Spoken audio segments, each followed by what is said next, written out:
It's happened to everybody. You're just chillin', building a new Lego set, and it sneaks up on ya. The red mug. It's always there, watching and waiting for you to slip up. But seriously though, these things are everywhere.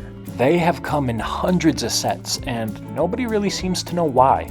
But finally, we have a definitive answer as to why, and if you stick around to the end of the video, you'll find out what that is. When I first started making this video, I honestly thought that it would be low-hanging fruit, and all I'd need to do is a Google search and then present what information I found in an entertaining way. One Google search later though, and pretty much all I was able to find are a bunch of Reddit threads asking the same question as me. What is going on with these cups, and why are they seemingly randomly thrown into so many Lego sets? Everybody on these threads were just throwing out their best guesses as to why and their best theories. Some of the highlights include the one guy who said that it was probably an inventory management problem because they had too many red cups. There was the theory that it's a designer's special signature for their set. There was speculation that it's just some kind of an inside joke among LEGO designers that only LEGO designers are allowed to get. And then of course you have the half-dozen smart Alecs who just suggested structural stability. Personally, I like this theory the best. They are load-bearing mugs. Okay, end of video right there. Okay, now that the obligatory awkward silence is over, the most common answer was the Red Cup Awards. The Red Cup Awards is supposedly this thing where if a designer designs a set just so perfectly, then they get to put a red mug in it. Now, I had heard this theory years and years ago, and so I always thought that that's what the case was. But when you look into it, you'll find that there's no such thing as the Red Cup Awards, which is really quite a shame, I think, because that would have been awesome. But since it wasn't, if I wanted to make this video, that meant that I had to take matters into my own hands. So I did what any rational person would do.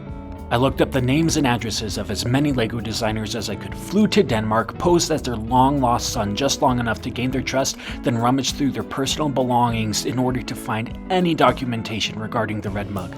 But when none of that worked, I created my first Instagram account for the sole purpose of messaging designers, and plan on never ever touching this account again.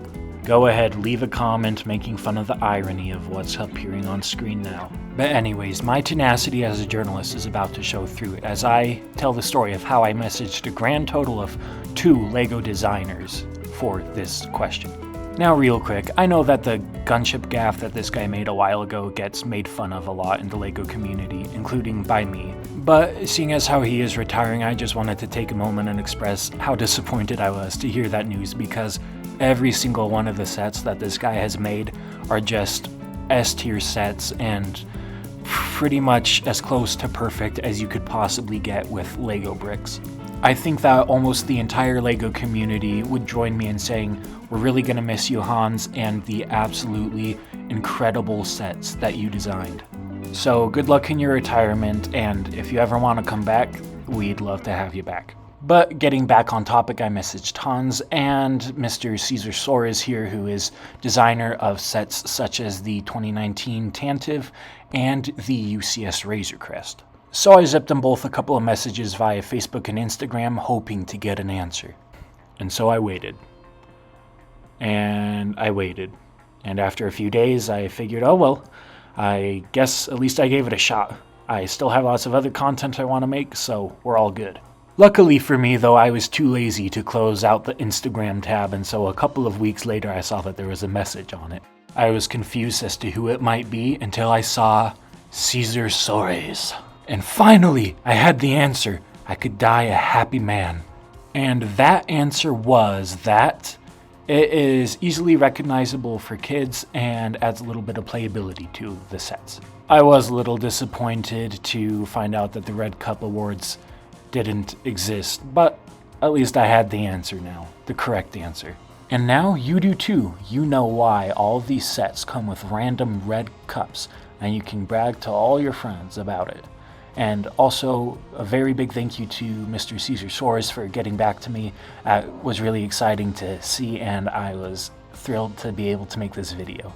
And just like I enjoyed making this video, I'm guessing that if you made it this far into it, you probably enjoyed watching the video, which means that you should leave a like and subscribe if you're not already, and check out some more of this content on the end screen now.